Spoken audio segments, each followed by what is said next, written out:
Ow. What the hell? Welcome to Scrapyard, everybody. I'm your host, BC. Savage Prime? Hey, look, he's back! Blame me, bees. The Eternal Flame Mebius. Marvelous Prime. Or Know what to do. Y'all know what to do. Oh, I thought you were about to hit me. me,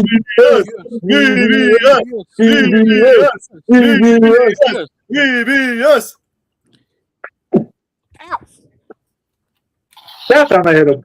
Anyway, so in case you couldn't already tell, tonight is going to be a free-for-all for everybody. We are going to just have ourselves a little bit of a fun time. And, yeah, we're just gonna enjoy tonight. And what I'm going to open up with, if anybody here can do any screen sharing real quick. If anybody here can, I don't know. Basically, I can't. I was going to have somebody pull up the new reveals so we can sit down and talk about them for a couple minutes. Oh, I see. Are they on the same old website? Yeah, the TFW2005.com, which, this is not an advertisement for them. It's just I've been using them literally the entire time I've been a Transformers fan, and I'm probably going to continue using them as a Transformers fan. Share screen. Boop, boop, boop, boop. I'm ready. And here we go. We're starting with we're starting off strong. So as one can see here, now here's how we're gonna do this. I like this order. We're gonna start with Mebius. We're gonna let him talk, give him the floor, let him speak his mind on how he feels about the new reveals, and then as soon as he's done, we'll let Marvelous speak. Sound good? Sounds like a plan, Sounds Stan. good. Sounds like a plan. Good. So go ahead, Mebius. Well, I definitely see it's a swindle. A brand new swindle in that. It is a brand new swindle. And this is from... what exactly? The Age of the Primes? Yeah, the current new line, Age of the Primes. This is their third wave reveal. Oh, okay. So we're finally getting the rest of the Combaticons. So At far, least- I've only seen Blastoff, Vortex, of course. Still waiting for the Onslaught and Swindle. So Oh, he's now out. they're gonna finally give us. In case you didn't know, BBS, Onslaught is currently coming out very soon. In fact, he's supposed to be dropping August. So, if anything, we were waiting on Swindle this entire time. Yeah, we'll chat that statement. But yeah, it's a nice looking Swindle. Basic G1 design. Except for that little trailer now. That's a new addition. I think And it's supposed to I help with do his. not remember him having that big ass shoulder cannon. So that's new. So that's actually because that's going to be the rifle for Bruticus. Ah. Nice looking figure. I cannot wait to see how they look all combined into Bruticus. Next. Marvelous, you're up. In my opinion, this is probably like the best Voyager of the wave.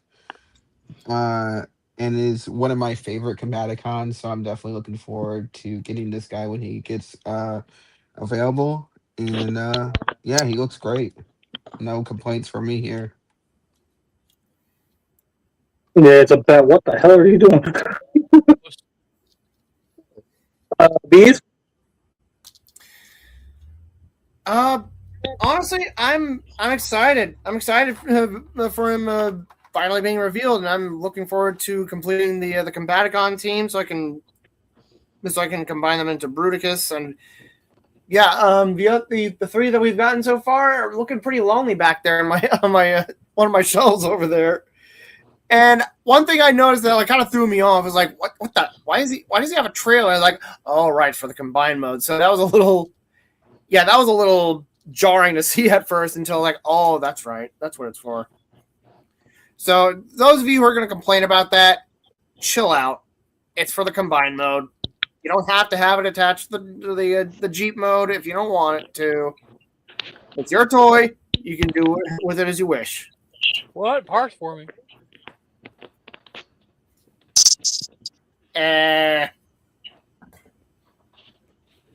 Anyways, so you done? You good, bees? Yep. All right, Savage, go.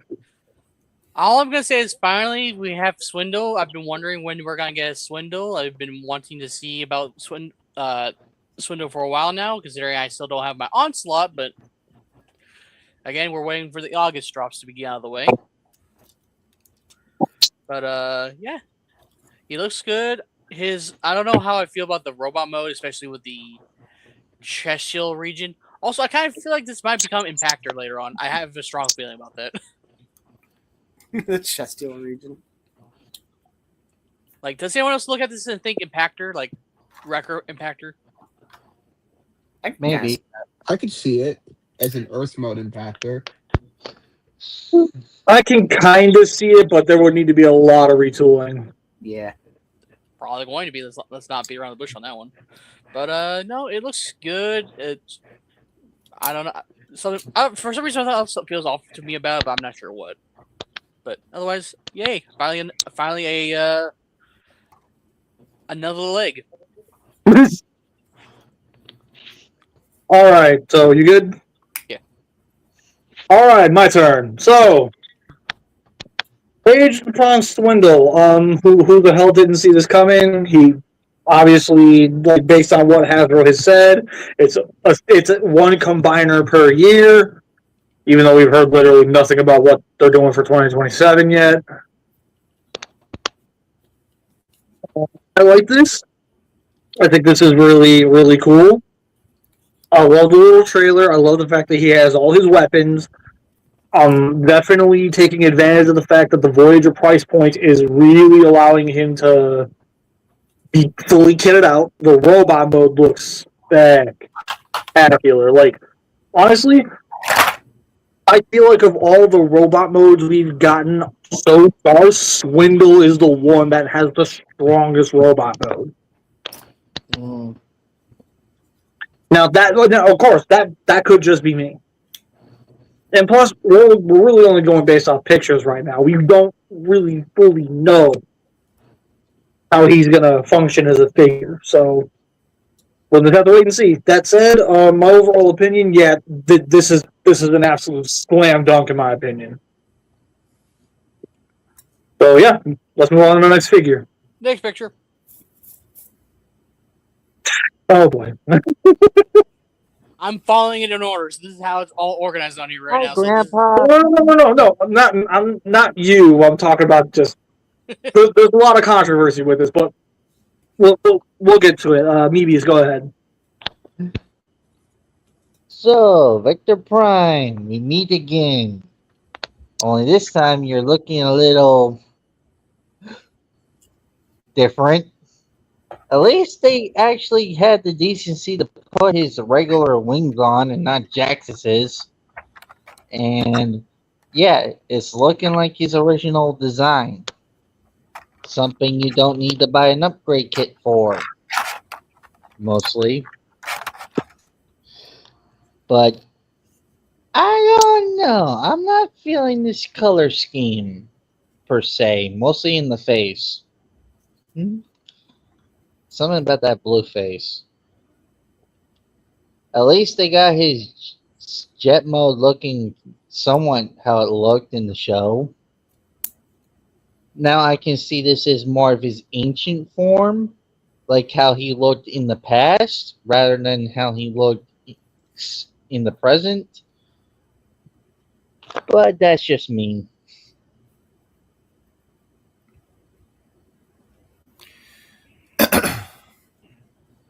All right, Marvelous, go ahead.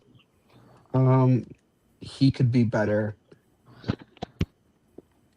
in my opinion. He could be so much better. Yeah, well, unfortunately, Hasbro really just does not seem to want to give him any leeway right now. Yeah, Nope. sucks. So, Yeah, just I wish there was more done. I wish it could have been like retooled, or like maybe added new molding to it would be better. But I don't like this paint scheme personally for it. all right, you good? Yeah. Okay, Bees, go ahead. I'm sure most of you, at least most of you guys, know about how I feel about this figure. I like the figure that we got 2 years ago. I do not like the fact that it was a lazy retool and repaint of G-Axis. But despite the fact that I hated that how it turned out compared to how the original toy looked like, I still gave it credit for where credit was due. Like it had some nice paint applications. This figure, yeah, I'm kind of disappointed in the fact that they literally reused the same figure from 2 years ago. But I do like the color scheme. I do like it a lot. And honestly, I'm actually willing to like accept the way it looks and be like, it doesn't have to look exactly like Vector Prime from Cybertron. It can literally just be, I don't know, like, I mean, like none of the primes all look exactly identical to all their depictions across whatever franchises they appear in. So I'm okay with how he's going to look on my shelf. And if DNA Design is going to make an upgrade kit for this guy, sweet, I'll buy it. Or if I can find any garage kits, then again, I'll go for it. I'm actually excited about this. I like the way it looks. I like the colors. I'm actually, despite how I feel about the mold, I really dig the color scheme. It really does it for me. I'm done. All right, Savage, go ahead. So I wasn't paying attention. So it's great to see that we now finally have Dinobot joining the cast of the Primes. Oh wait, this is Vector. Shit. Oh, he went there. He went there. I cannot see it now. God damn it, Savage. Now you got me screaming. Dino Prime? Vector Dino. Savage. Victor, no. You know I speak the truth. That's my job. Oh. Ow. Anyway, I mean, anyway. Beep boo. But no, I mean, like, I'm sure, like, I've never owned this figure or, the previous iteration of this figure, but I mean, the colors look nice. I just don't know why he has to have a blue face to match his chest at all. Like, they could have done something entirely different with that, in my opinion. And also, if I'm looking at the sword correctly, it's not letting me zoom in, so bear with me, but is there a tempograph or, like, etchings on the base of the sword? Is that what I'm seeing? Like, look at where the cyber key is. Underneath that, you can see, like, little etchings there. Boy, I'll put water in the fridge. The original sword had carvings into it, too. I had no idea. Like I said, I never owned the previous figure, so I wouldn't know. But I mean, like, it does look nice. If it weren't for the blue is what's really throwing me off. But otherwise, I will agree, it does have a nice looking color scheme to it. It has a nice little mode. Like, okay, like this, with how the time jet mode looks like. It looks very good. You wouldn't think Vector Prime. You'd probably think someone else entirely. And now I can already see some people like later on, like earlier. I know me said something about how there's wrong one. How there's probably going to you're not really going to need much of DNA designs. But let's be honest here, they're probably already making something for this thing right now as we speak. So this is what it's actually based off of. Again, that looks so sun bleached. It kind of does, but at the same time, it's supposed to be this color. It's like a golden brown color. Is that the OG or is that the previous iteration of this? The OG. Is the Galaxy Force repaint from the original Transformers Cybertron toy line. Okay. For a second, I thought you were holding up the previous iteration. That's why I was like, looking like, Anyway, but I mean, it's like it could be a whole lot worse. Let's not beat around the bush. It could be a whole lot worse. So let's be glad that at least like yes, it's lazy. Probably the only thing new from what I just heard from everyone else so far, just saying it just basically got new wings. That's what I'm hearing. The wings, I think, actually might be the same. Could be wrong. Well, either way, could be a whole lot worse. Is it lazy? Yes, but it could have been something different. It could have been the, hey, Unicron soldier, how you doing? Spoiler alert. Oops. Spoiler alert for later on in the stream, I guess. Oh, come on, everyone. Yeah, I agree with what Savage says. I'm this mold's biggest hater, and yet I have to admit the new color scheme really does it for me. All right, so is it my turn? Yep. Should be. Okay, so Age of the Prime, the Vector Prime. So for everybody who was complaining that this is a repaint, I don't know what you were expecting. We literally saw the statue in the artwork that he was this design.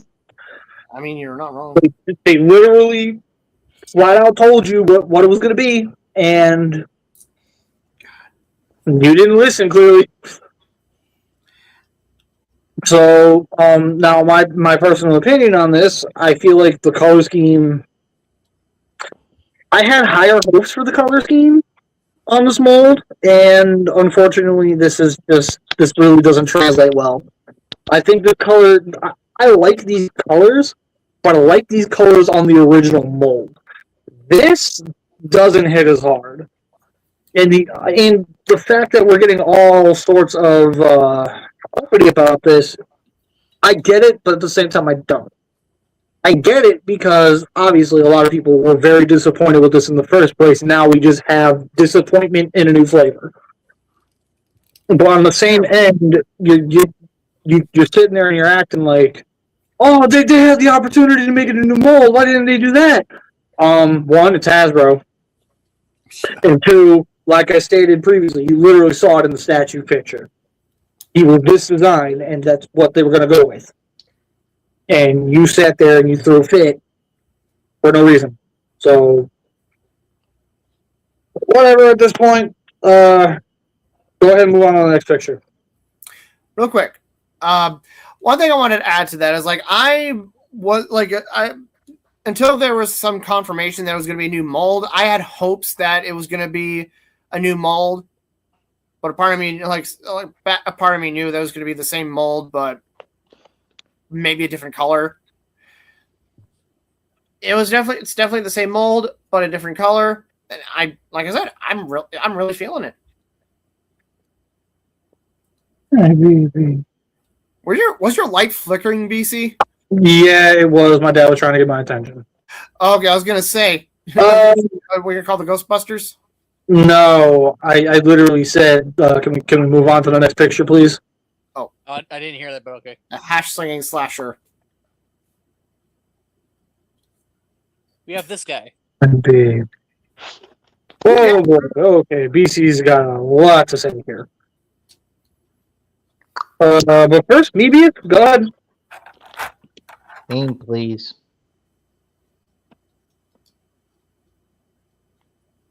You are the Target Master, I know that much, but what's your name again? This is actually the Power Master Joyride. Oh. Right, should have known from the engine. Bees, you got a challenger. You got a challenger on Vector Prime. Anyway, sorry, go ahead, Mebius. Okie dokie. Bring back my title. Back in my statement. a little Power Master, and a brand new one at that, I think, or redesign. New figure, new mold. Can't really say I remember seeing you from the original Power Masters, but then again, when can we say we ever got some of those outside Japan? So nice looking Doom Buggy, Baja Buggy. I'm, I know someone's gonna be loving it if it's a Baja Buggy. A what? A what? A Baja, Baja Buggy. A, a dune bug, basically. Yeah. okay, it's like a Baja Bug. What the heck is that?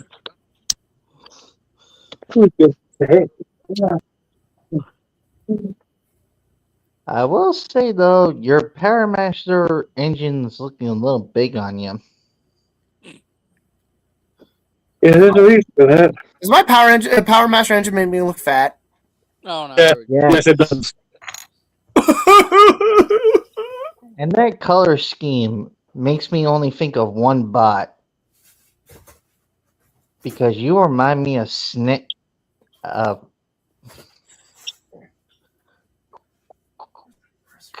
Hang on. Six Shot. Oh. No, who you're thinking of is Quick Switch.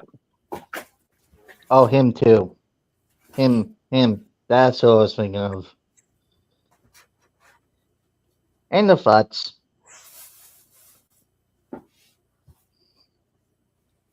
Anyways, so you good? Said and the Futs. Marvelous, you're next.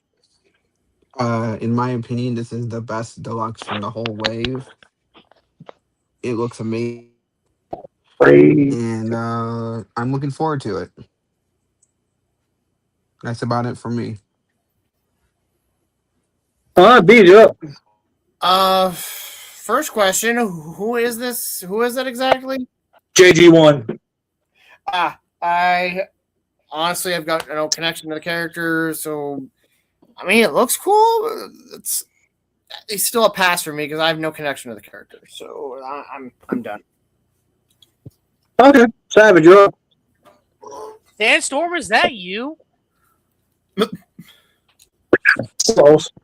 Well, no. Look at the vehicle mode. Take off the engine there. Look at it. Is that not Sandstorm to you? Yes, I know. I heard someone saying it was a deluxe class, but it says fucking Sandstorm's buggy. Yeah, I'm just gonna. Now I'm seeing wait. it. I'm Like, seeing it. Like, obviously, I know he's not going to triple change. I know that. Don't need to be explaining that. But he looks so vividly close to his Dune Buggy, at least his more recent iteration of him anyway, at least. I'm just gonna wait until it's my turn. Okay, yeah, I'm going to be told I'm wrong, but that's fine, whatever. Regardless, again, since it's Japanese G1, I have never seen this iteration of him, never even heard of Joyride before or his little power engine. I got nothing else to really say, so have fun, BC. So everybody's thinking that this is a new mold. No, this is a retool of the first wave's Sure Shot, which is why his alt mode looks like a Doom Buggy. That's literally just Sure Shot alt mode. Joyride's original alt mode was an F1 racer. And obviously the Power Master gimmick is just recycled from the Target Master, which I'm going to be very real with everybody here. I do still plan to get this. However, this isn't going to be the check it off the list, I'm good to go type of thing. It's going to be I'm going to put it here in place of what I really want. Because this to me feels like a bit of an insult. I strongly felt that Joyride deserved his own mold because he's a much, much different and, in my opinion, better character than Sure Shot ever was. And while, granted, my personal opinion, I don't think the Sure Shot mold sucks in any way, shape, or form. In fact, I'm actually quite a fan of it. My beef with this mold is the fact that he's clearly not meant to be an F1 racer. He's meant to be a dune buggy, which it has always been Sure Shot's alt mode. And the fact that they took a dune buggy and gave it to a character who's supposed to turn into an F1 racer, like somewhere within that, it clearly didn't click. Now, if they would have retooled this a lot more, I absolutely would have been like, you know what? Okay, I can rock with this. But no, unfortunately, this is what we got. Am I going to continue to complain about it? No, because ultimately, at the end of the day, KFA 1024 did make a very solid point. At least we're getting the Power Masters finally. So while I begrudgingly accept that this is going to be my new Joyride for my Japanese G1 collection, it's going to more than likely end up getting replaced if he ever does actually get a new mold. So that's it. That's how I feel about him. Let's go ahead and move on to the next deluxe. Next. Okay, do we all really need to speak on this? He's got the face of a Bionicle. Not really. Yeah, honestly, like, he's a repaint retool of the Wind Charger figure. Many people have gotten it. Many people love it. This is probably not going to be an exception to the rule. I really feel like we can skip Tailgate and be fine. Not that Tailgate's bad. I just... Go ahead. His head should not be that square. What I was going to say was simply, if we're getting... I'm going to assume this is supposed to be IDW Tailgate, right? No, this is supposed to be G1 Tailgate. Okay, never mind then. You can see where my comment was about to go when I said that. Yeah, I saw exactly what you were doing. So, yeah, no. Next, bam. Also, I just wanted to say real quick, I didn't get a chance to say something about him. Just be sure to keep Arachnid away from him. God fucking damn it, Ez. Tailgate. That's a crazy statement. Okay. Remind me to get him after the show. Anyways. Your name escapes me at the moment, but I know you're from the original G1 cartoon. And you become a target master. So, actually, this is quote unquote Autobot Blanker. Now, at first people were really confused why they quote unquote changed his name. The reason why, it's not because they felt his name needed to be changed. If you got Legacy Point Blank, that was the American version of the character. This is actually meant to be the Japanese version of the character. Henceforth why he's named Blanker. So, yeah, just that little bit of education out of the way. Go ahead. Okie dokie. So, Scattershot. No. Brain fart. Blanker. Blinker. Drawing a blank on Blanker. I definitely remember seeing multiple versions of this guy over the years. So, seeing him again, I will say you're looking a little better than most of your other incarnations, though. I think the last time I saw you was in, what? Combiner Wars? Point Blank wasn't in Combiner Wars. I'm trying to remember last time I saw a figure of this guy. and I'm drawing a blank. But yeah, seen them, skipped them, most because I had no reason to pick them up. But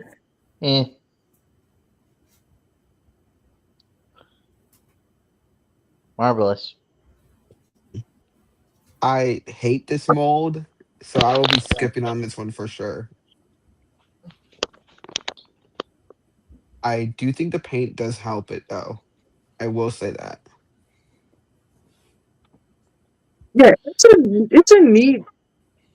Sorry, not my turn. Oh, I'm done. Okay, please go ahead. Oh, welcome back. I have Point Blank, and that's the American version that I have, and this one's the Japanese version. And are we talking about American versus Japanese in terms of their toy decos, or how they looked in their respective regional versions of cartoons? So, if you have the Legacy version, he has a different head, which indicates that he's the American version. This one has a brand new head sculpt and I think a couple new parts on him, and everything is modeled to look more like his Japanese counterpart. Okay, so yeah, I'm happy with the American version of Point Blank. So, I mean, it looks nice, but I'm still gonna pass on it. You monster! Anyways, So my turn. yeah, your turn. So I'm trying to remember something about this actually, because if my memory is right, I actually used to own part of this figure. And I say part loosely because I originally used to have a. I definitely know it's G1, but I couldn't remember the character completely because all I had was literally just his body, but he was missing all the limbs. Basically, he would have the doors but no limbs. But he looked exactly like his G1 figure. So I was doing a little background digging just to make sure I was right. And I think it might be the right guy. But at the same time, anyway, moving on to the figure itself. He looks good, at least. I do like the whole color scheming, even though, in my opinion, that...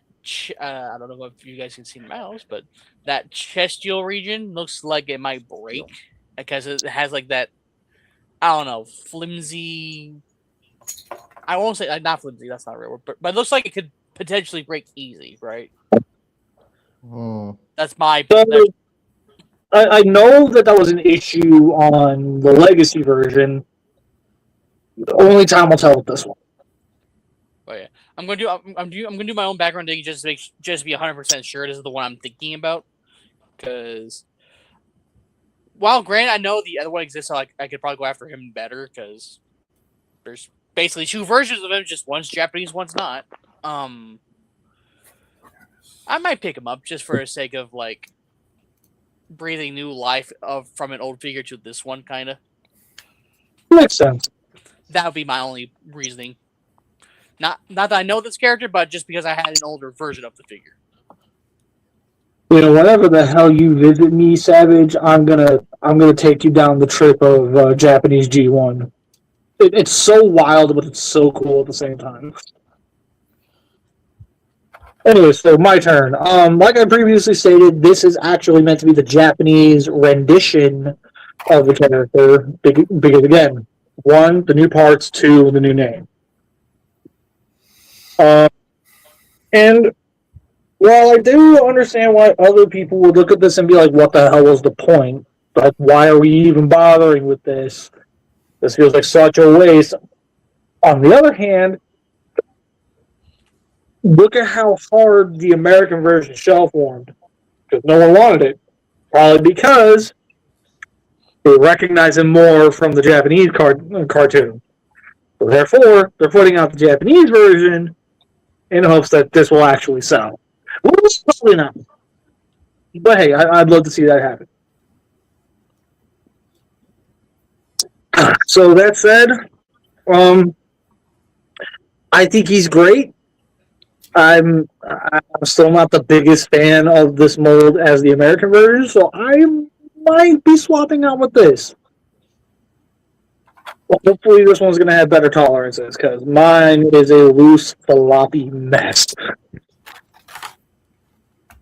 And yeah, I definitely do like this. I think this is cool. I think that this is a figure that we've been due for a long time, and now that we're getting it in both flavors, both American and Japanese, I feel like all bases for this have been covered. So unless they're going to do something similar like what they did with Sure Shot and Joyride and figure out a way to turn him into a Power Master, who they would do that? Well, now that I stop to think about it, I think we might get a getaway out of him. I don't know yet. We'll see. Yeah. Overall, I think this is a fantastic reuse, and I'm looking forward to having it myself if I do choose to get it. So with that said, let's go ahead and move on to the next figure. Next. Okay, so this is another one where I was going to go ahead and flat out say we can skip this one peacefully. And the reason why is because the bulk of the talk for this is going to be mainly rants for the fact that literally they locked us behind a fucking 4-pack and we're finally getting it at the mainline release. So yeah, no, this we don't got to talk about. We already know everything there is to know about it. Let's go ahead and move on. Yeah, I'll have one comment because I actually don't know anything about this. Is it me or does this look like that one fucking figure? It's not Siege, but it was an Autobot, dragon-looking guy with 2 heads. So you're thinking of Twinferno, aka Double Cross, and yes, this is indeed a retool of him, Okay. but it's mainly a retool of the grotesque use of the mold. Okay, that's why I was thinking. I was like, that looks familiar. That's why I was getting it. All right. I don't remember his name from the Japanese, but yeah, His this name is one of the headmaster. I think. Hold on. Give me a minute. Now I'm gonna go look. Also, I like how he has speed, strength, intelligence on his chest right there. That's funny. Yeah, that's because of the headmaster gimmick. Oh, is it? Okay.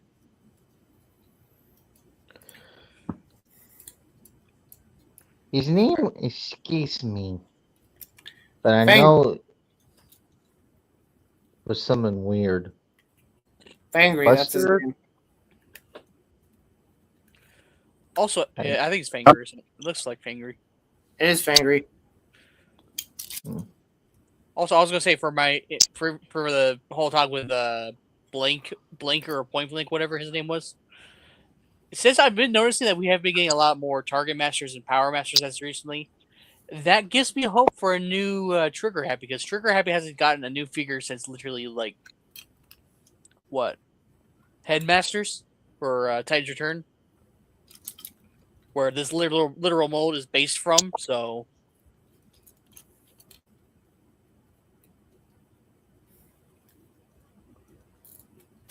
I am double checking something with Fangry real quick. do you want me to hit the next image while you look, or do you want me to just wait? Just give me a moment. I'm looking for.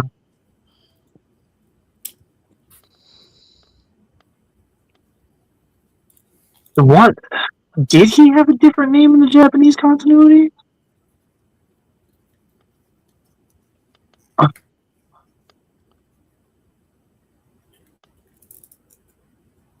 Fangry.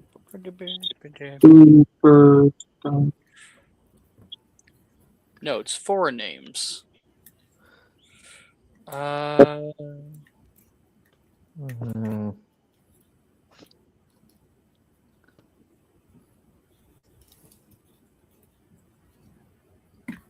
Doesn't say. Okay, so his Japanese name was Wilder. That's it. I needed to Well, double check that before I chimed in and said, "Oh, but actually." So yeah, no, Mebius was right. He did indeed have a different name in Japan. Okay. So without further ado, I believe I heard the word next. Yep. right, Okay. man. So I'm just gonna go ahead and take over for this one because I highly doubt anybody here even remotely understands why this exists. It's a repaint of the BotCon. Armada Megatron, but why is it painted like that? And BT is about to educate you guys on why he's painted like that. This is meant to be a BotCon repaint of the mold where he was painted like this because he was supposed to be a character called Megazarak. As far as what the actual story arc for Megazarak was, I genuinely couldn't tell you. Whoa. You're telling me they were going to plan to make this a Scorponok repaint? No. You do know that Zarok is his Japanese name for Scorponok. I'm aware of that. That wasn't the point with this. Like, again, I'm not fully sure what the actual story reason was behind why he was named this, because, again, it's been a hot minute. But this is ultimately a BotCon character coming back from basically the dead to get a whole new figure, and he's going to be released at mass retail, which I think that is fucking awesome.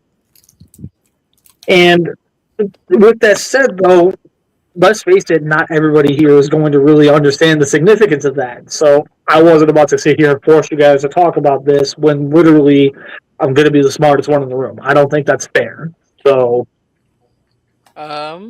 if you want, I do have notes for him on the tfwiki.net thing. I can read off. That might help a little bit. yeah, go ahead and read that to both refresh and educate everybody here. Okay.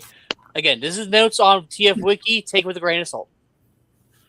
Megazarak, and that's the whole name, not just Zarak. Megazarak, the whole name, was part of an aborted Transformers Generation 3 project.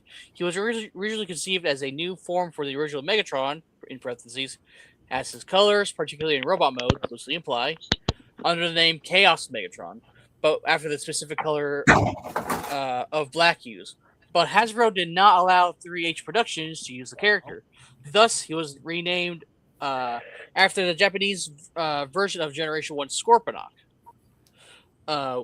With the collapse of 3H soon after the release of Megazarak, however, the Shell game storyline never went further. I don't know what the hell Shell game is, but I'm just going to keep reading.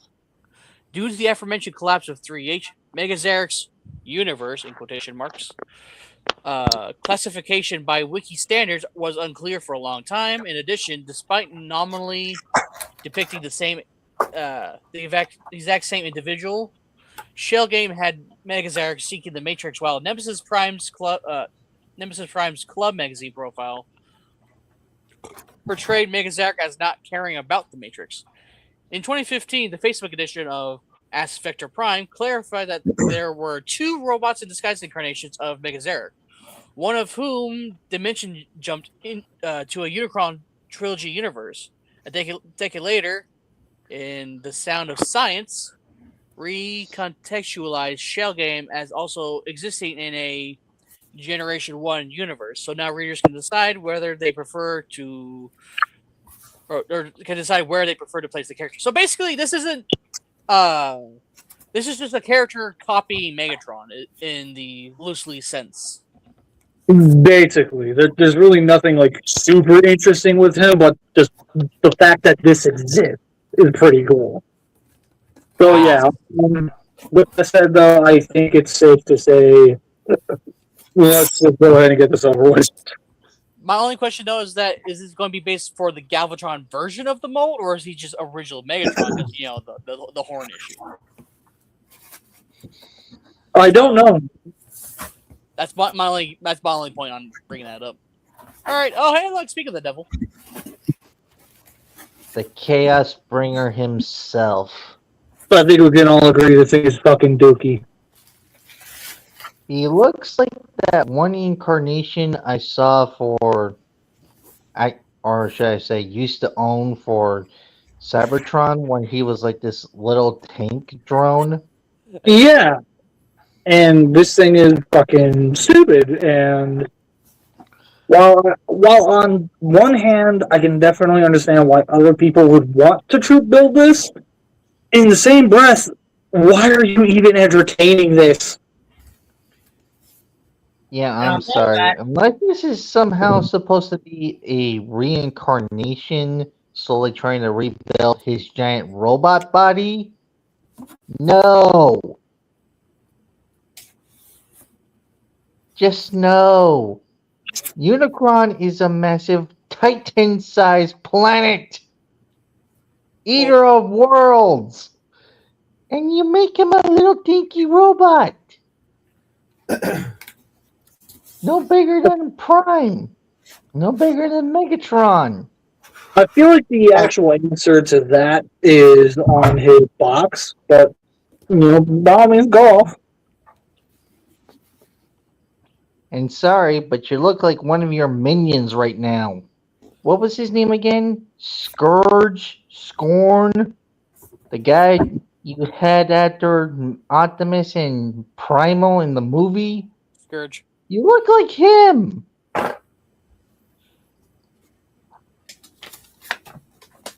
Does he have a tearaway face? No, He will. He will once I think Prime gets a hold of him. anyway, so I'm pretty sure they put the box images up as well. So can we get a look at his box? I don't know if I can find the box on here, so give me a second. It should be in this album. Let me look real quick. Oh, yep, right here. I don't know why I clicked on the back one, but okay. This is just where we live. Or if it'll load. Okay, that'll do, I guess. Fuck me, I guess. Okay, so see right there, Herald of Unicron. This is not meant to be Unicron. This is meant to just be one of his heralds. One of his soldiers, basically. Oh, so this And is like in the comic where he made clones of himself. Basically, Or like the little dirt giants from Prime. with that said, let me be clear. If you are happy about this, I am happy for you. And I hope that you enjoy this figure when you have it. That said, you guys really found a way to take one of the best molds you have made in such a long ass time.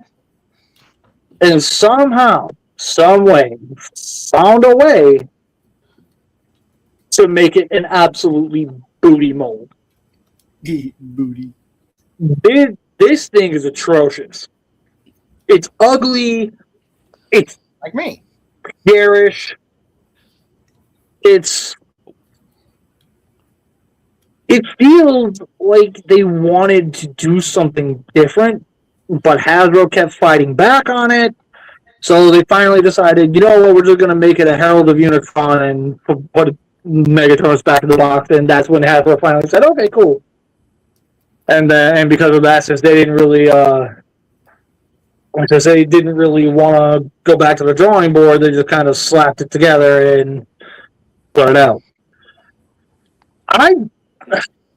Like, every single time I go to try to find something about this that I like, I'm immediately thrusted into the aspect of this thing kind of sucks.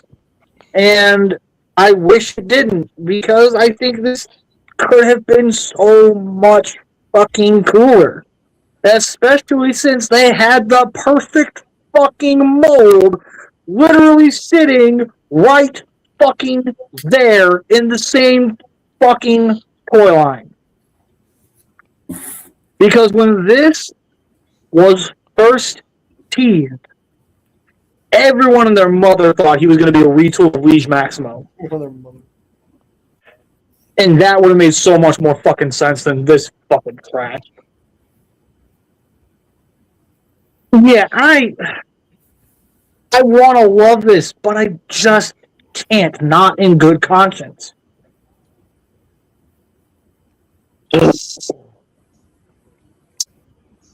Again, if you're happy with him, I'm happy for you. But I don't care. I don't care for it. I don't like it. I think it needs. I think it needs more time in the oven. And above all, yeah, this thing is kind of dookie. And I do have one statement though for this. If since we're by the time of skipping this figure, says obviously they don't care about using this since they're going to be planning on repainting the mold again anyway, because I'm sure they are. Hey Hasbro, here's an idea. I think I would low key love the shit out of that. I'm not even gonna lie to you. Like literally, it's not it's within the same body parameter too. Just put it in the same color and maybe a different head, but literally same figure. You know, I'd be down for that. I would love to see that. But yeah, that looks like to be the last figure, unless I scroll up. No, that's the last figure. Yeah, that was the last figure. Now, we do know that there's going to be a Armada Red Alert where he's going to come with 8 mini cons. I'm going to hit the stop sharing button. Ooh. Boop. And so, those 8 mini cons, TFA has already spoken his piece on it. He thinks 3 of them are going to be the parts to the Skyboom shield, which, if that's the case, cool.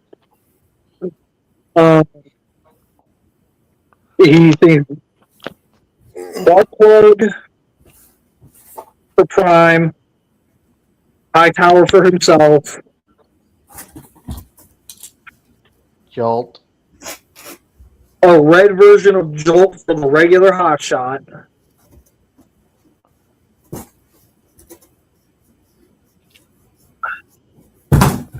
Leader 1 for Megatron, and Swindle for Starscream. Sweet. I hope he's right. I hope we do get all that. And that's keeping in mind, so when Sentinel Prime was revealed, he was going to be $70, and all it was going to be was him and Dinner Plate. Yeah, we all collectively lost our effing minds. Red Alert is going to basically be the Power Links redeco and 8 different fucking mini-cons for $80. I feel like that's a better deal. Yep. So hey y'all, guess what? Armada takes another fucking over fucking G1. Yay! Wah, wah, wah. Which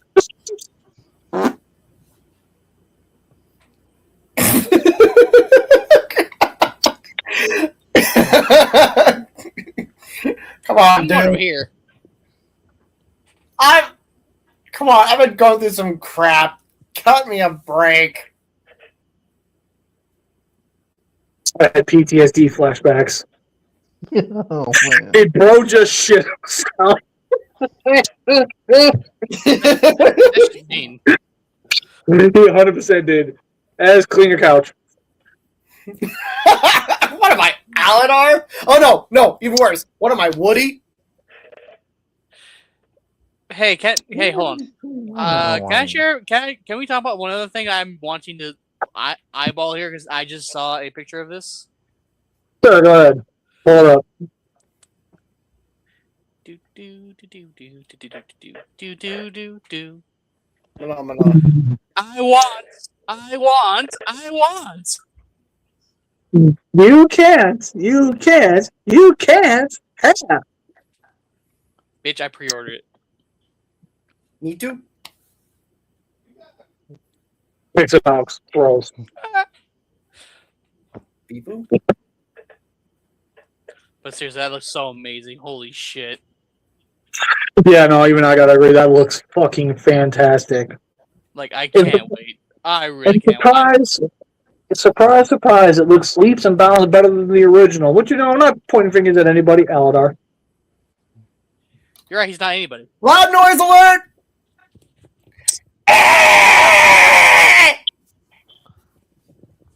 Thank you. Can I burn him? Yes. Put it back Try up. out.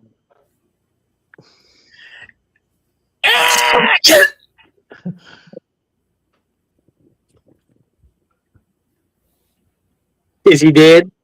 I pooted! Yeah, he did. Anyway, so, alright, let's move on. I think we're gonna go ahead and do scrap battle this time. And you said this was Hulk versus. Scrap battle! Hulk, Thrag versus the Hulk. Fascist Freddie Mercury versus the J Giant. The what? I think that's Out. Get the freak out. You pushing me, bees. dude. Pushing me. Seriously, if you're gonna hit someone else besides me. You get like Okay. this guy. Get. Hey, double target! There you go. You mean? Oh, I'm so sorry. Oh man, I don't know what the hell's going on with me tonight. Oh man, oh, I'm so sorry. It's almost like I'm trying to make up for the many times you're not on set. Yeah, Anyway. bro. I wasn't even put. You killed BC. I I'll was do it again. pointing at this guy up here. Alex, hit me first.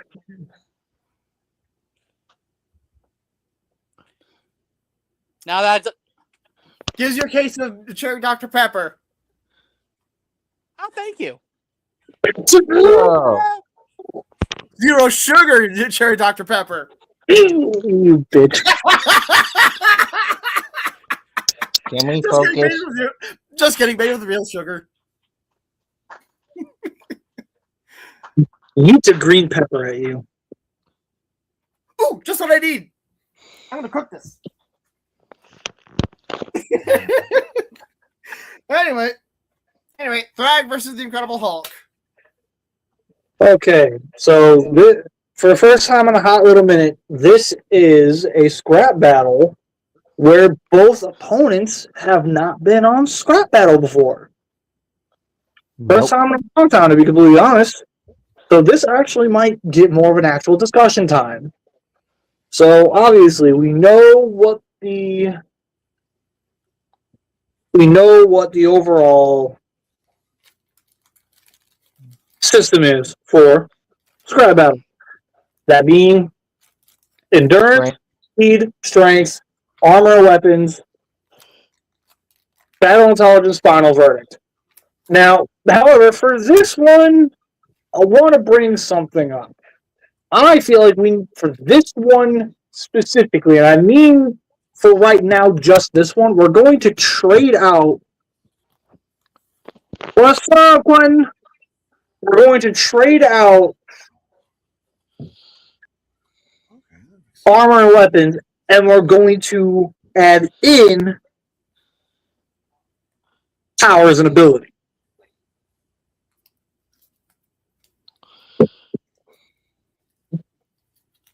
Okay, makes sense.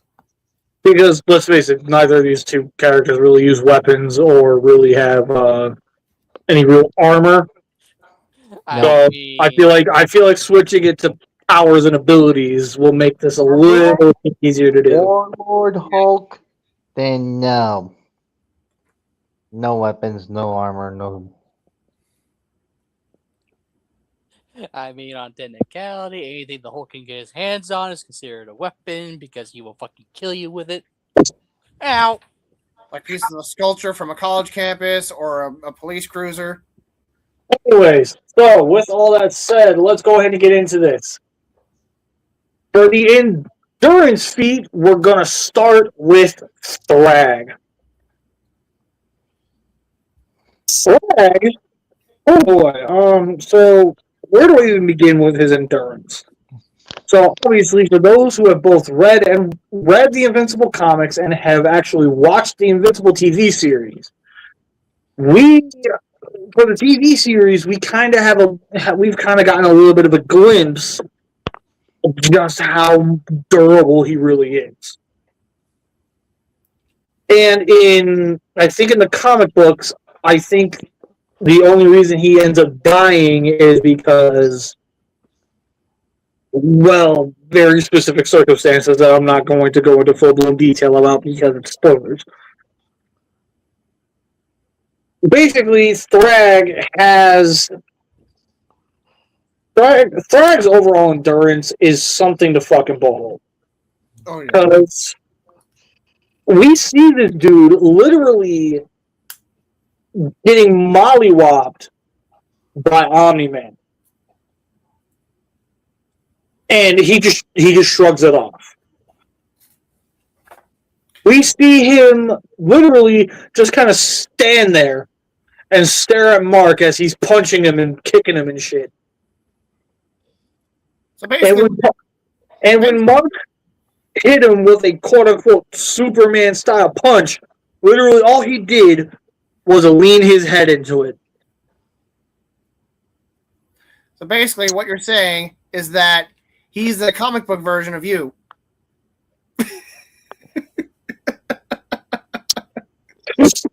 People. He deserved it that time.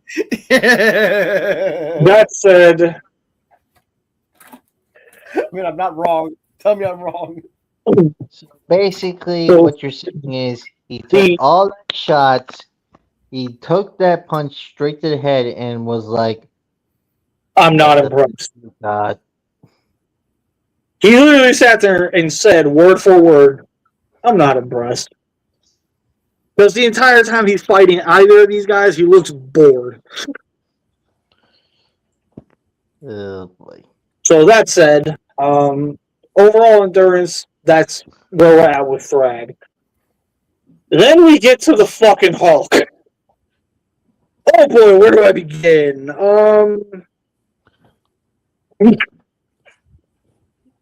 Ow! Fuck you! So the Hulk's endurance, let's face it, like pretty much all of the types of punishment that Thrag can take, I would argue Hulk can handle 10 times more. Oh, God. Like, we've seen Hulk get battered by nukes. We've seen him get thrown through buildings. We've seen him get smashed through literal fucking planets. And survive re-entry. And survive re-entry, yes. Which, on that note, yeah, that also reminded me of the time where in the comics somehow Spider-Man's powers had gone berserk, and he literally punched Hulk so hard he flew into the atmosphere, or like into Earth's orbit. And then, like, that also reminded me of the time where in a basically apocalyptic wasteland where the Hulk was the only surviving being on the planet, there are these mutated radioactive cockroaches that every time they saw him, they would swarm him and devour him. And he, as fast as they're devouring him, he's regenerating and healing at the same time. So That's basically, because they he gets feast some on more him, feast upon him until they're full, and then they leave. And the Hulk just literally, like I said, regenerated. Everything that they His healing factor is on par with Wolverine's. So yeah, I think it's safe to say when it comes to the overall endurance point, the Hulk's taking it. Oh yeah. Yep. And from what I understand about Viltrumites, sorry, I just wanted to add this real quick if this was relevant. I apologize. they're not all entirely like, no pun intended, invincible. They do have their own weaknesses. Hulk has like very little, if any. Both of them have very clear limits to their own power, but we will get into that in a moment. Because we're now talking the speed feat. We have seen Hulk leap and jump great distances, but that we can't really call that a speed feat. Yeah. I mean, he's fast, but not like... On the ground, he can run ridiculously fucking fast because he's a walking fucking muscle. Yeah. Thrag, on the other hand, he's like... Thrag can literally move faster than the blink of an eye. Oh, yeah. With how fast... Like, okay, so clear as day, this is going to be a spoiler for the show. So for those who have not watched Season 4, this is your moment to click away and come back later when we actually go to do the fight. Or mute the screen. Or just mute the screen and I'll wave, or someone here will wave when I'm done. I'll give a thumbs up when we're done. So anyway. So in Season 4, near the finale, when Planet Viltrum gets blown to fucking smithereens, Thetis basically proclaims that Viltrumites, your world is now destroyed. Your only option is to surrender. Thrag splitting an entire fucking crater open, screaming no, says, "I choose death." Not even a fraction of a second after he split that bitch open, he had Thetis by his throat and his face and ripped the two apart. And he did that in the blink of an eye.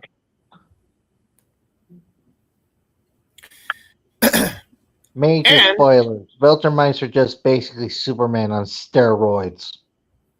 And I can't remember who was attacking him with what, but basically, I want to say it was like one of those like poison darts or something.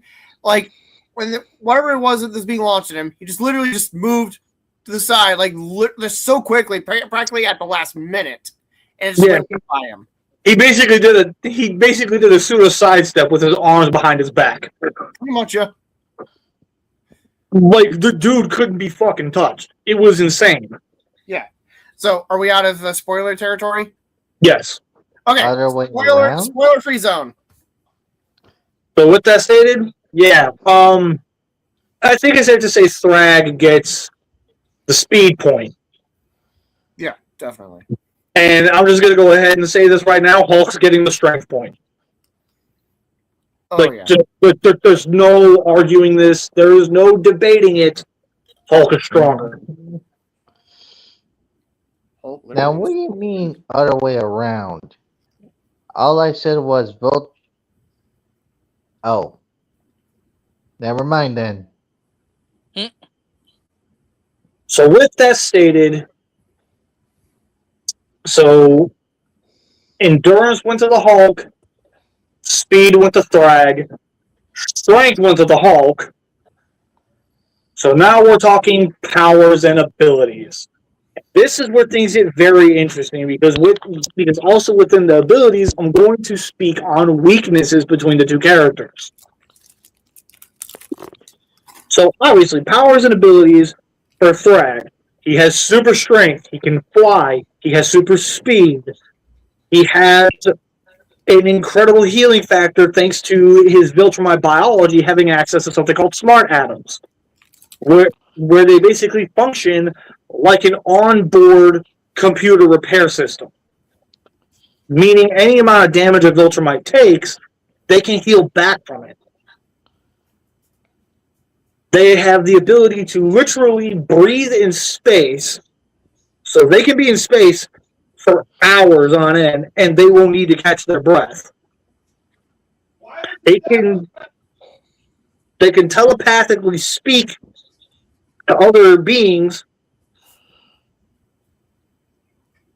and with that stated, there is a major weakness with a Viltrumite.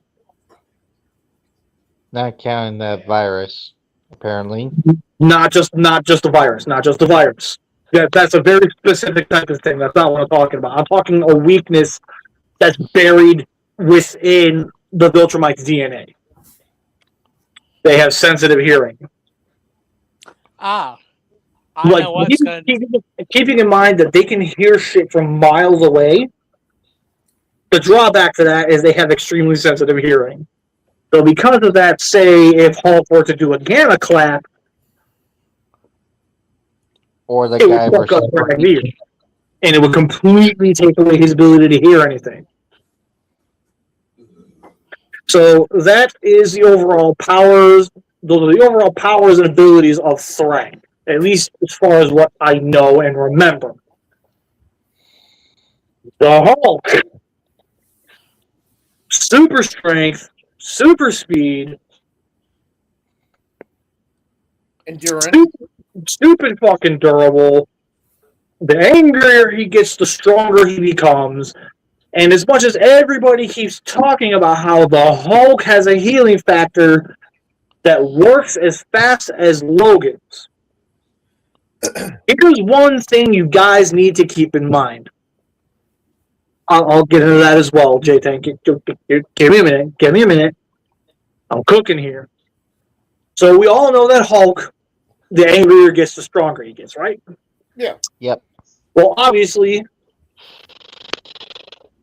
the Hulk, his healing factor can actually be overtaxed.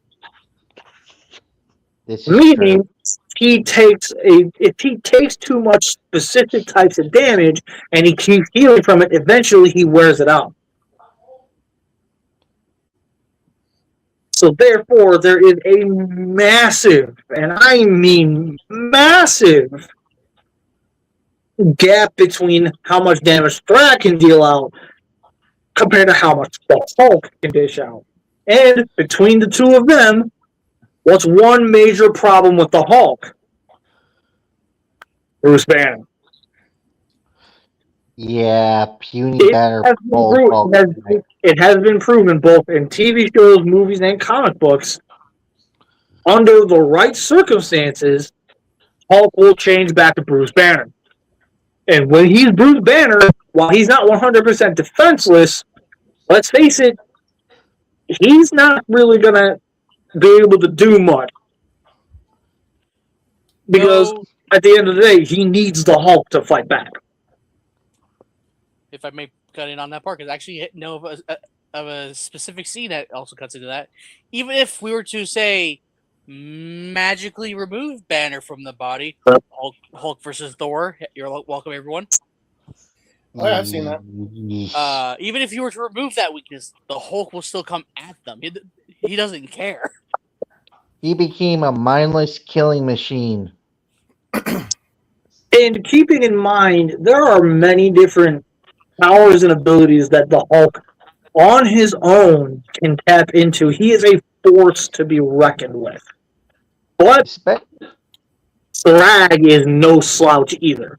His Viltrumite DNA, yes, it might pale in comparison to the Hulk. We'll be 100% real on that. We need to keep in mind, Thrag was the leader of an entire fucking species.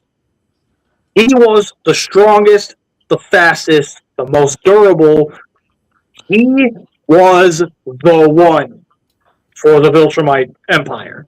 He is the one everyone looked to for guidance. So, therefore, Thrag,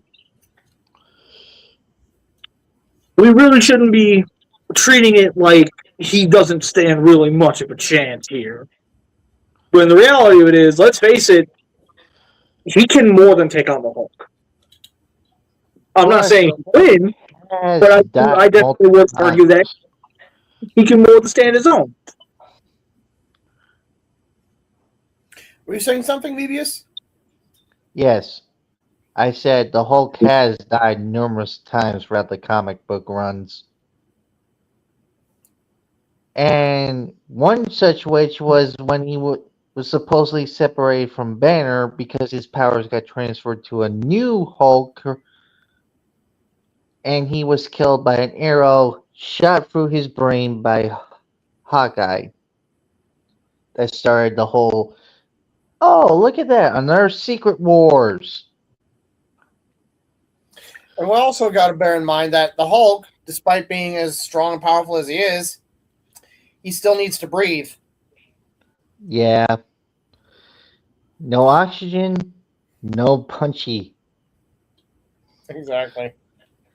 But that's not even considering his whole. Oh, my powers aren't derived from gamma radiation; they're derivative from a freaking devil. If that comment any indication. So with that stated, when it comes to powers and abilities, they both, in their own way, cancel each other out. So, for the sake of safety, I am going. Yes. I know it was mentioned millions of times in the comment section as well, but have we mentioned World War Hulk? That's a different beast, and that has to be. I'm trying to avoid crashing out here. Sorry. I'm trying not to be specific with who we use entirely because, let's be 100% for real, if I were to just randomly pick one version of the Hulk from one specific comic run, it could literally be a one-sided fight and it would not be fair. At the end of the day, would you guys rather it be a fair fight? Or would you rather a fucking bloodfest? Where it's just, there's no fucking fair fight. We're just sitting here watching a poor bastard get fucking beat to shit. Blood. I was just checking because all I know is that I believe that's a new power scale for him, so I don't know if we're going to that certain scale. I don't know. That's why I'm asking. And that's why I'm clarifying. I'm doing what is going to make this fair. We're is how it's not going to go. listing off all the other Hulks that come out of Bruce. And again, like if we start going into all these other versions of the Hulk, one, we're going to be here all night. Two, at that point, we need to just swap Thrag out for Superman. And at that point, it's no longer fun because Superman wins. Case closed. Hell, even Brawley beat Hulk. I call bullshit on it, but that's just me. So, Ty, if it's just standard Hulk. Powers and abilities are a tie. We're moving on.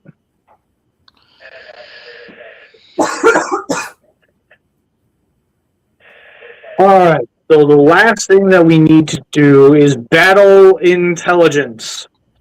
This, once again, is a tie. Because, well, yes, the Hulk is a big brute, a mindless monster. He has more than shown in the heat of a battle he can think. Oh, yeah. That and is stated Bruce does have some control over that mental mind. Exactly. Hey, Hulk, you need to do this, not this. Exactly. It's like, Hulk, you need to do this and not this. Like, at some point, the two of them do kind of have a understanding of each other. So, when the Hulk is willing to work with Banner, they can make things happen. But at the same time, once again, Thrag has thousands of years of battle experience. He's the leader of an entire planet. For fuck's sake, he was able to basically he didn't just take over Earth. The dude basically just moved his race in and expected everybody to just fucking deal with it, and they did.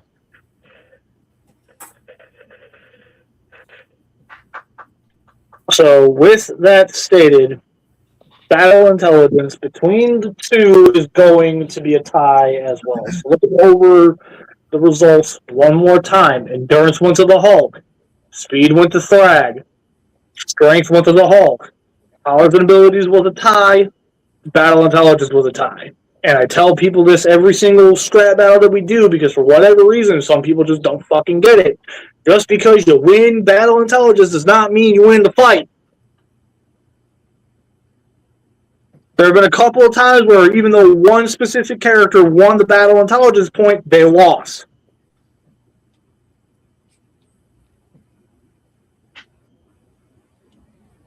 So with that stated, now we get into final verdict.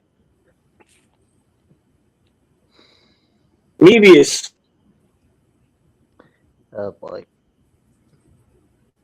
Who do you think is going to win? Normally, my mind would go to the Jolly Green Giant.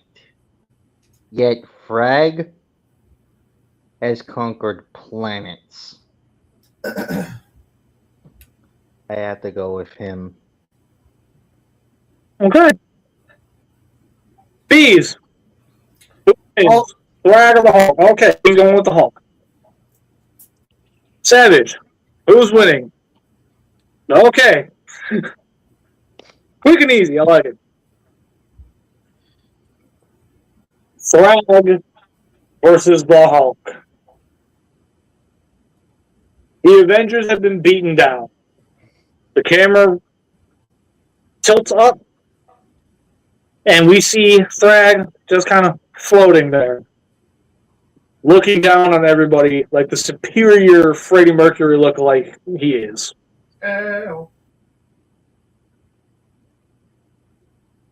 Earth's mightiest heroes. Don't make me laugh.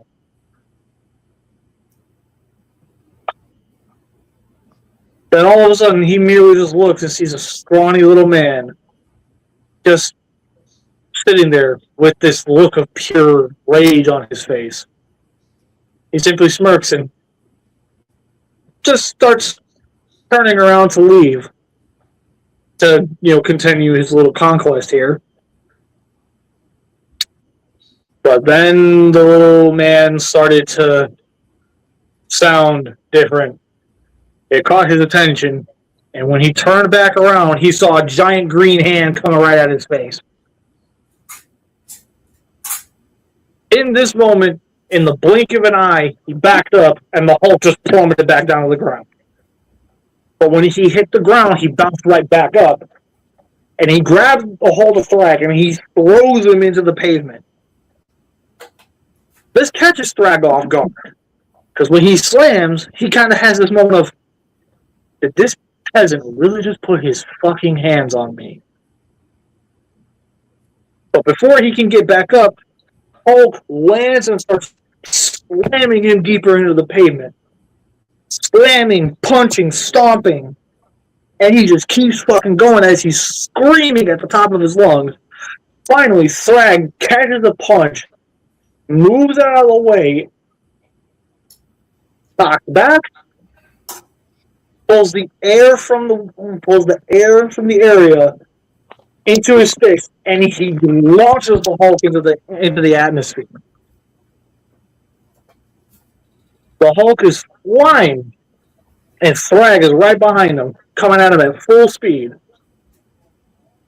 In this moment, the Hulk looks at him, and he simply says, "Strongest there is," and he gamma claps.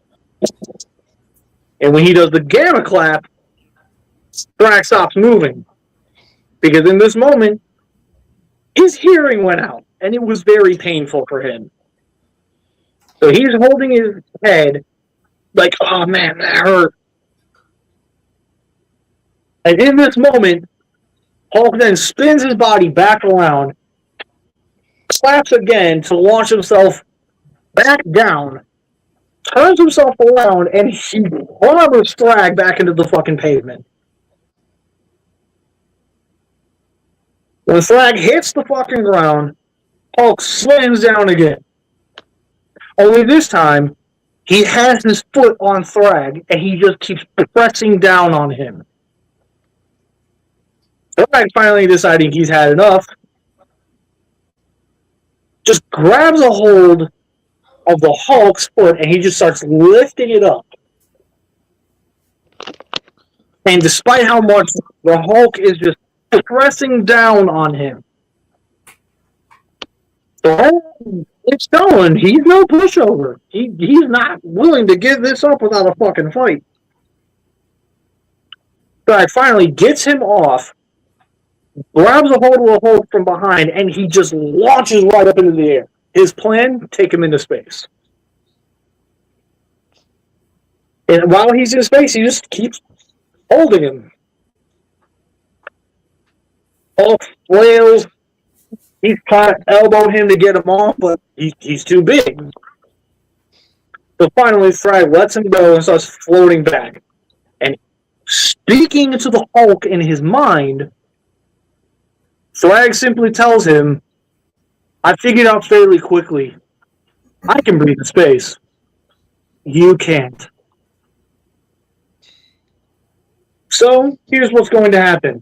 I'm simply just going to let you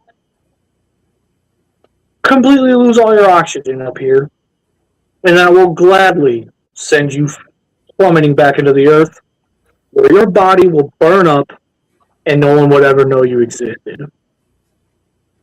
How do you feel about that? Imagine the look on Thrag's face when the Hulk wasn't the one that responded. Banner did. Banner simply tells him, see, you went into this fight believing you were only facing off against one entity.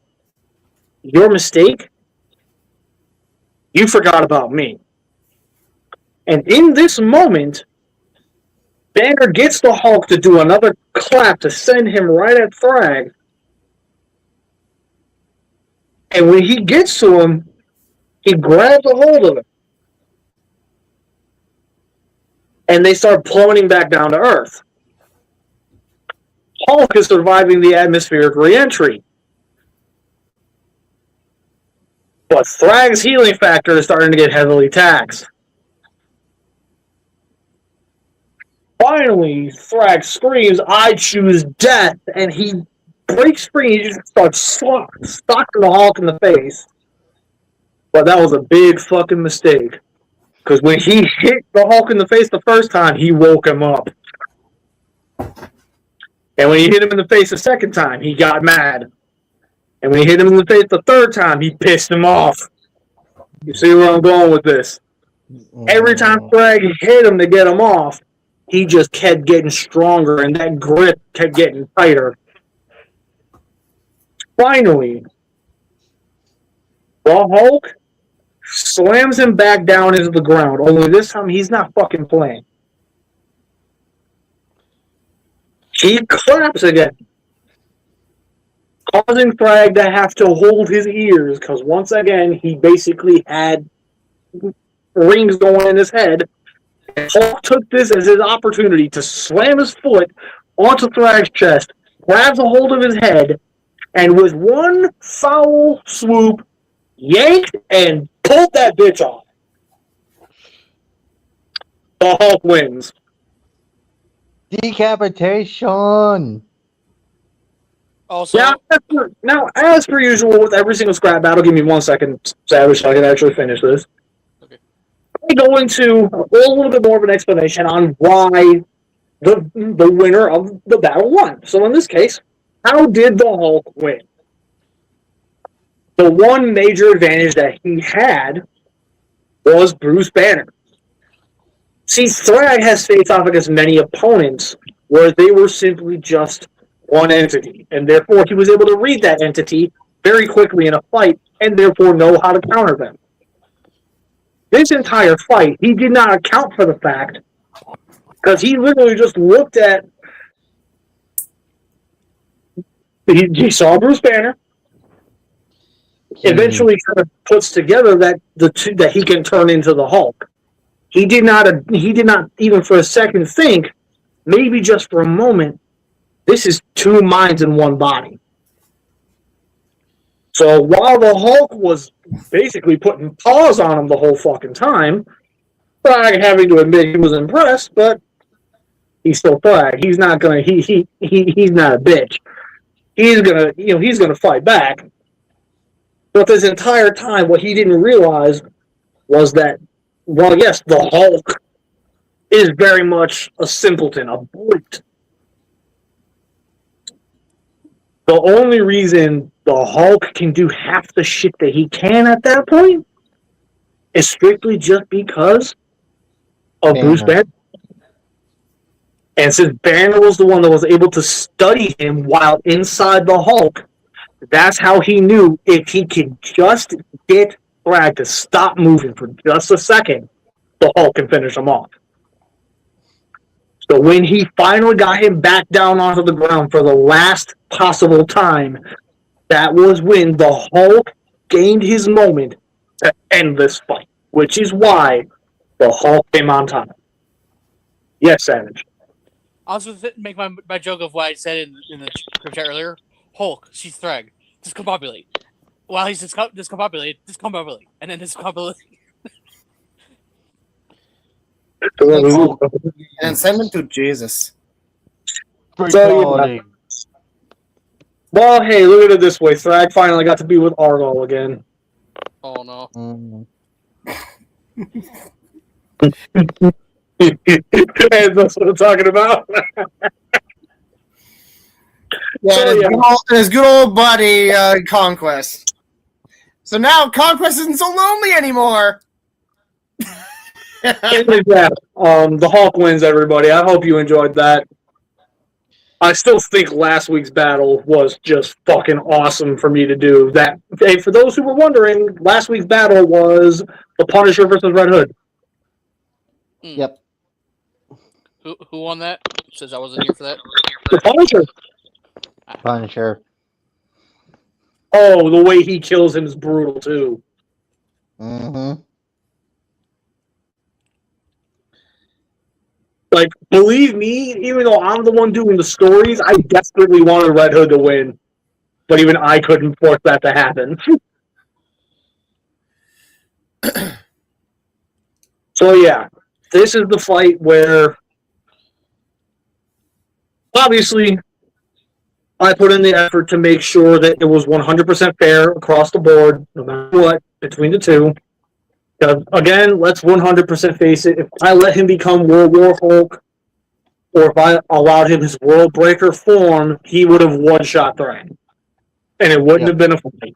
And if there's anything that the stories prove on Scrap Battle, if I just let it be a fair fight, it's actually more entertaining to do the story, because then both opponents have a chance to win or lose. And it really... It helps the atmosphere.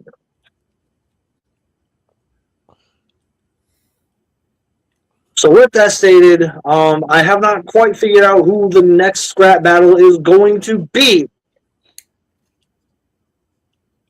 I'll probably go ahead and figure that out here soon. But I am more than willing to take on any suggestions. Do not bring up Tahu unless you got a solid enough fucking opponent for me, bees.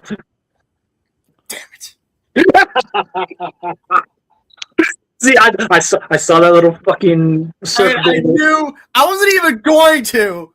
But the fact that you brought him up. But all seriousness, though, I do want to see Bionicle, like characters from Bionicle, to be in a scrap battle. I want that to be a reality someday. Yeah. They will. The Fallen in one of these. Naruto, go ahead and DM it to me on Instagram because I'll see it right away. What about the Fallen versus Makuta? Makuta Icarax. Yeah, the Fallen would turn him into fucking rubble. Huh? Yep. The Fallen would turn him into fucking rubble. You're literally trying to get... Oh wait, no, I got the name mixed up. It's Pterodax, Makuta Pterodax, the one we see in Bionicle Mask of Light, the movie. Yeah. Are you really sure? Because I'm not too familiar with Megatronus / the Fallen. I am very familiar with what the Makuta, both as a species and like individuals, are capable of. How do I put this? You're trying to take a dark embassy of shadows where his greatest feat was playing a sport with a kid. Yeah. You're trying to get him to fight against a character whom, in his earliest depictions, was a literal fucking god. Plus, his only greatest achievement was literally letting the Toas wake up Mount Immunity because he already corrupted the body to the point where it's like, oh, thanks for waking him up so I can just possess his damn body and boot him into the mask. Last name, bitch. Yeah, so, again, I'm not saying no to Bionicle characters for Scrap Battle. I'm not. However, what I am saying is you're going to give me a fight for any of these characters. We got to make it fair, man. Again, Like, I suggested the Fallen versus like- Destroyer Gundam. Beeze's first suggestion for Tahu was Firelord Ozai. Like Tahu Nuva specifically versus Firelord Ozai. Tahu Nuva versus The Emperor of the Fire Nation.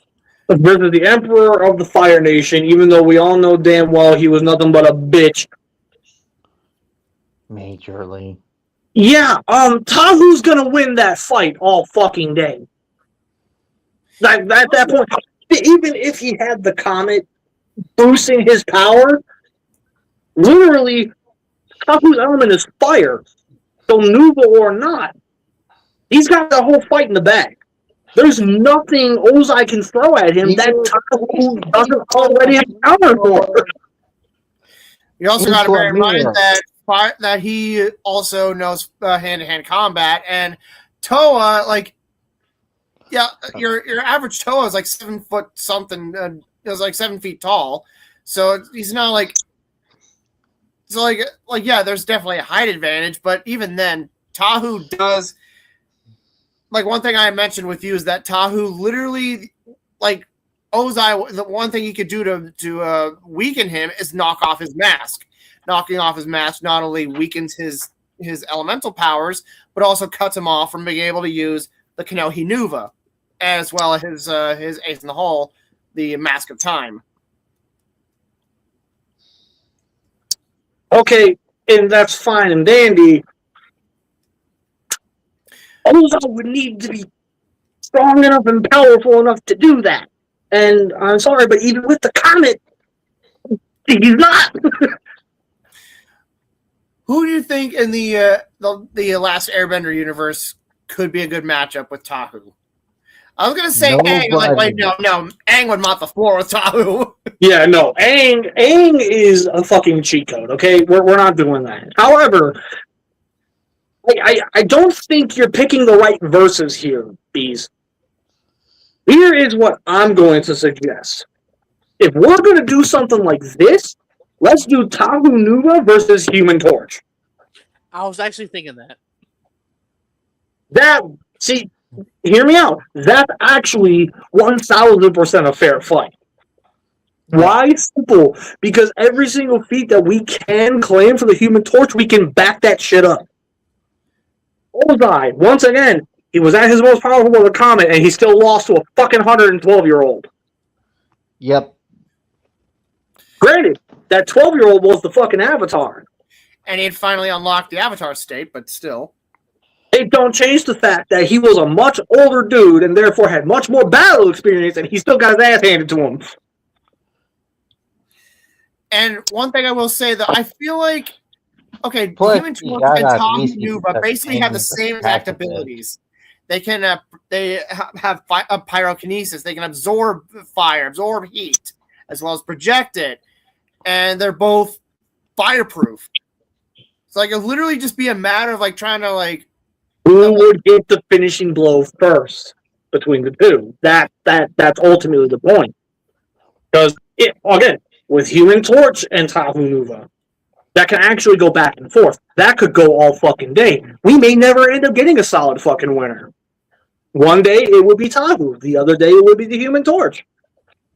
It would be Tahu every single fucking time. Okay, I think that would be a good scrap battle, actually, because, like, yeah, they would eventually realize that they both are both evenly matched in terms of figuratively and literally, and no pun intended, firepower. They literally have to like it. They have to rely on all their other abilities to win the fight. See, and strategy, it's hard to understand me.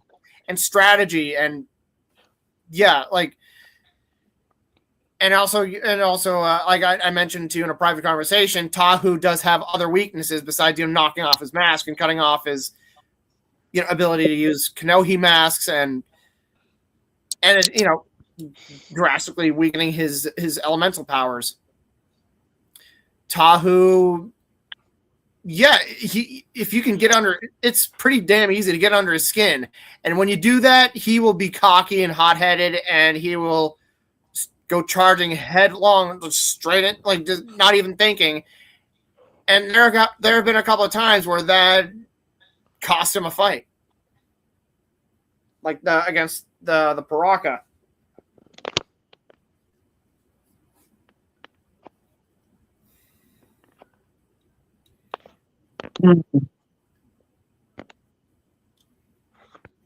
I've been on a kick of just making sure we do franchises that we haven't touched in a while. So let's see how this goes. Yeah, like I definitely want Bionicle to be featured at some point this year because it's the 15th anniversary. No, was it the 15th? I can't remember. I have a thought. If I may, I have a thought that's connected to a question that, if it answered rightfully for my brain, I might have another suggestion for Bionicle. Okay. When it comes to the Mask of Light, he's not the ultimate strongest, but he is one of the strongest, right? Wait, are you talking about Tahu? No, he's talking about Takanuva. Oh, Takanuva. I don't know about the strongest of Toa, but Toa of Light are exceedingly rare, considering that Avmatoran, which are Matoran that become Toas of Light, the reason why they're rare is because they're kept hidden and safe from the Brotherhood of Makuta. Okay, so I have an idea, and it does have two versions that I want to use. Either BB's died. Where did he go? Oh, he did. So here's my thought: Takanuva versus Agito.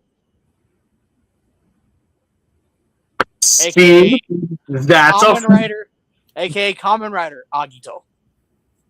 See, now that's a fight I could get behind. Because they're both very even.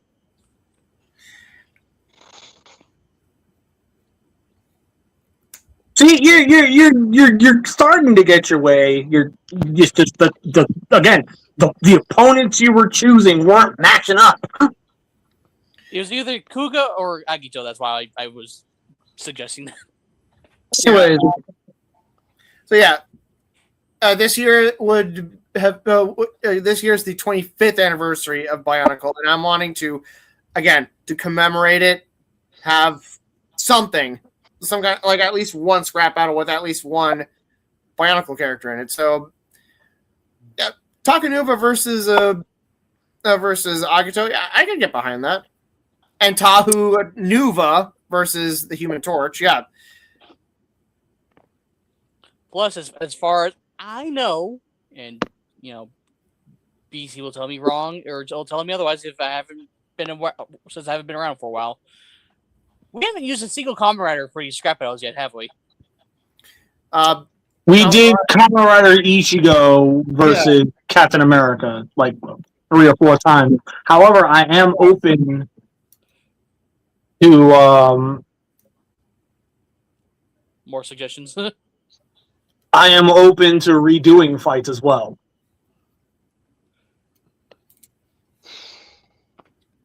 But yeah, that's where my brain's sitting at the moment. Like Kamen Rider Agito versus Takanuva, the Battle of the Suns.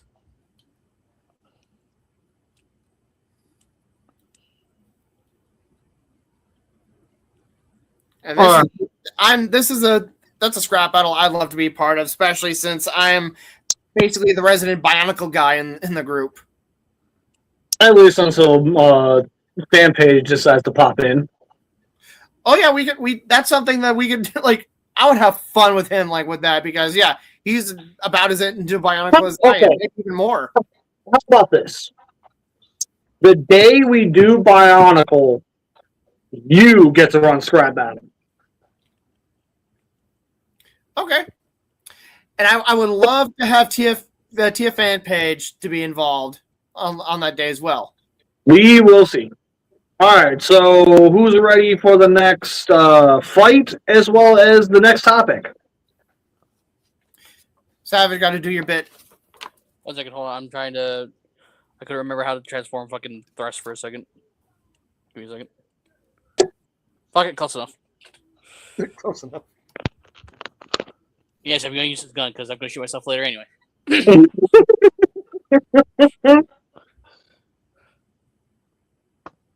I'm going to say this because I don't remember last time when he was here, so I'm going to say it's like this. Will Meebius be appearing again in Scrapyard, just in general, because you haven't seen him for a while? Will Bees ever get that haircut? I am due for one. And will BC ever stop punching the Savage to make him disappear from the Scrapyard ever again? And will the Savage survive that? No. Show up. Find out next time on episode 157. The difference between a debate and an argument. Oh god, here we go.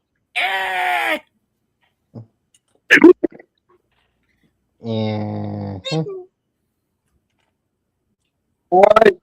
Who's ready for the next Scrap Battle? Which A new challenger approaches. We've seen them fight. Time on Scrap Battle. We've seen these two colossal titans fight before. It ended one way. But let's be real. Sometimes you just gotta run it back. Next week's Scrap Battle. Godzilla versus Cthulhu. Ooh, boy. Match, and we hear Woody in the distance screaming and shitting his pants. But yeah, no. So obviously I'm liking the way we're doing Scrap Battle a lot more here. So I definitely feel like this is a good one to really go back and redo. Mainly because I feel like I can explain a little bit better why one party is going to win over the other. I built a Blockies Action Edition Ava Unit 1 and Ava Unit 2 several hours ago. I really liked them a lot. Yep, I had a feeling it was you, Chris. How you doing, buddy? Anyways, so with that stated, how are we feeling about this Scrap Battle? Are we happy that we're running this one back, or do you feel like it should have been a new battle? I'm looking forward to this purely because if Woody's hate watching, which I'm almost certain that he is, it'll piss him off again. Yeah, probably will. He can go shit his pants for all I care. Anyway, so yeah, And blame it on me. Anyway, so seriously though, that's a genuinely honest question. Like, would you guys have preferred this to be a new fight, or are you perfectly okay with me finally starting to go back and redo some of these fights? For me, I don't know how to answer that question just yet. I'm cool with it. Let me guess. You're gonna wait and see how Godzilla Cthulhu plays out before you start to feel one way or the other. Pretty much. Okay, fair enough. That said, yeah, I'll be able to take some more suggestions for the rest of the time that we're here. And obviously, when I feel like we've gotten enough, we will cut it off. The one that Mariko suggested to me was what the fuck is the name? There it is. was Meltdown from Transformers Animated versus Circuit Breaker from the Marvel Comics. Who's Circuit Breaker again? Circuit Breaker was one of the villains in the Transformers Marvel Comics that he could actually fight back against the Cybertronian race because of how her powers work.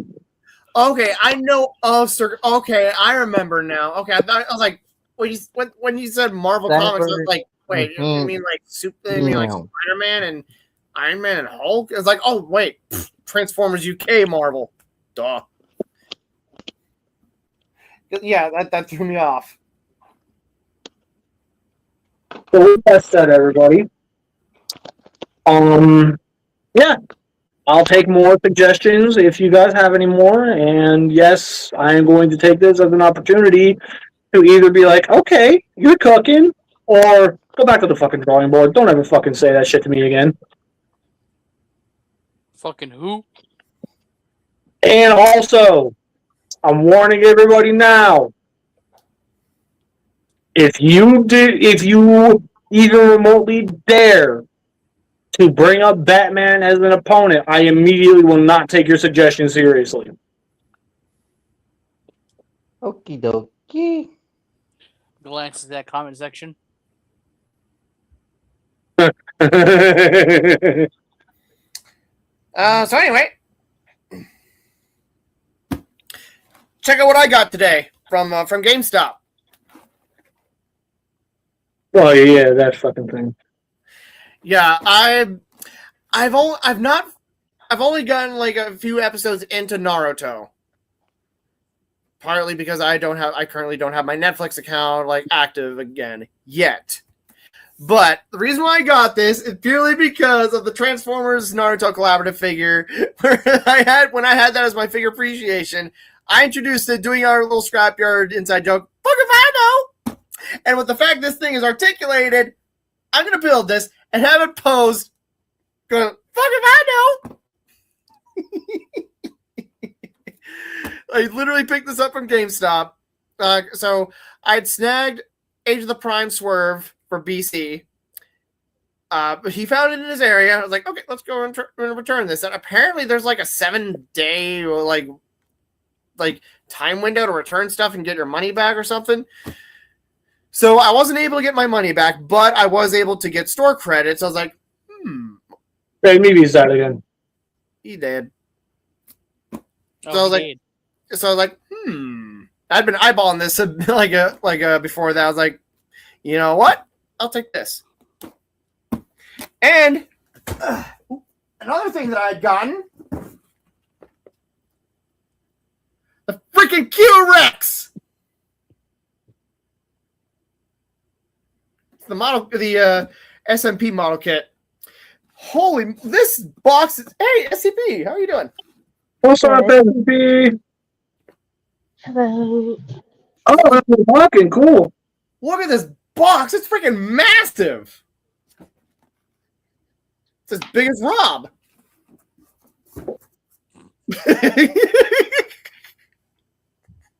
Shit on you. Well, he's not part of the group anymore, so fuck it. So, which on that note, who's going to be your new Minicon? Are you volunteering or? No. Figure out who's the shortest one of everyone in the group. Savage, how tall are you? Taller than you. I'm 5'6", 5'7". Well, we both can't be minicon, so How tall are you? 5'6". So, rock, paper, scissors? Flip a coin? Rock, paper, you're third. You're going to become minicon. Damn, he pulled rank on your ass.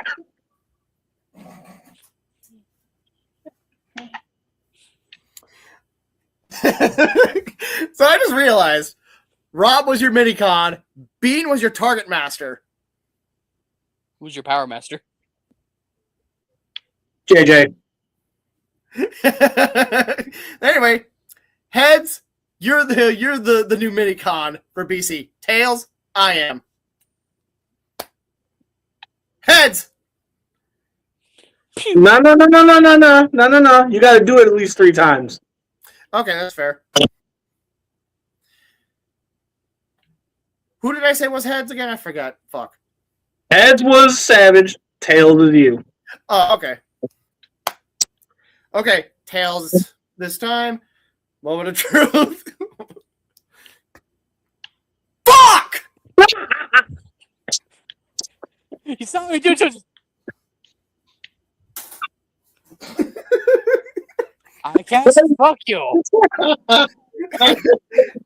I cast Kamen Rider DN.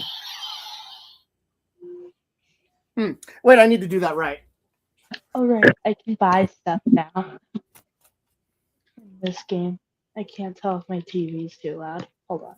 You're No, fine. We can't hear your TV. You're good. Okay. Poor Bees, he just became the mini con.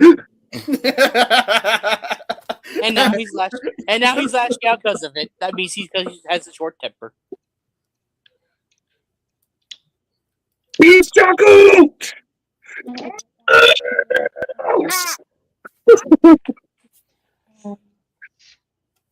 The beat.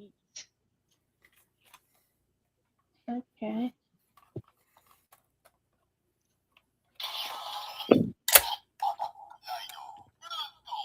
Oh, buy skins.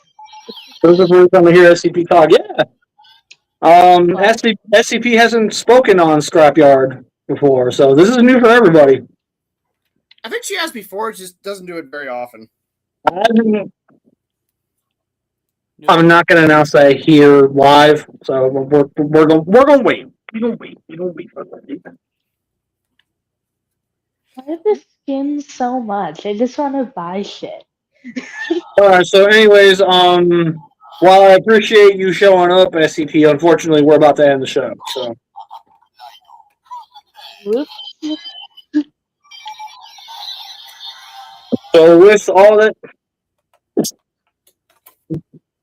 with all that said, thank you guys for coming on. I greatly appreciate it.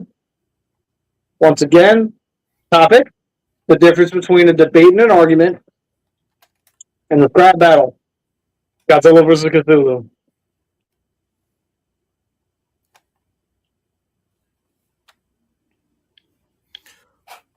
So yeah, once again, thank you guys for coming on. Obviously, Bees will not be here for the next one because he's going to have to work. Savage is up in the air as to whether or not he's going to be here. Yeah. So, whenever he's on, but I'm off, he's going to be the mini con. We'll see. We'll see. We'll see. Oh, I buy characters. With that stated, everybody, jokes aside, as per usual, thank you for coming on the show. And again, y'all, I'm going to keep saying it because it still baffles me how long we've been doing this. 150 fucking 6 episodes. Clap it up. That's almost half a year. Like, y'all, 156 episodes. Let's go. I'm proud of how far this show has come. We've had some ups. We've had some major downs. There have even been plenty of times where, due to the lack of a cast, we couldn't do the show. There have been plenty of moments where Scrapyard faced cancellation and it's still pushing forward. We should all feel proud of that. Whoop, whoop. So with all that said, everybody, if there's anything else we want to say before we hop off tonight, now's the chance to do it. I have a for alligator.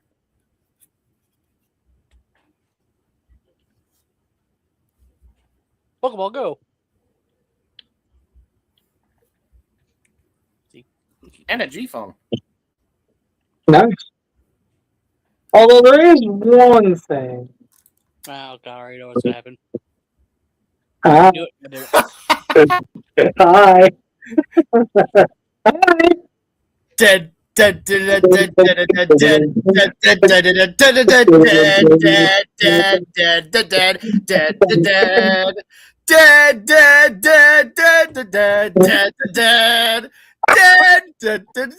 Oh, he is fucking dead. He's fucking dead. Savage is fucking dead by his own weapon.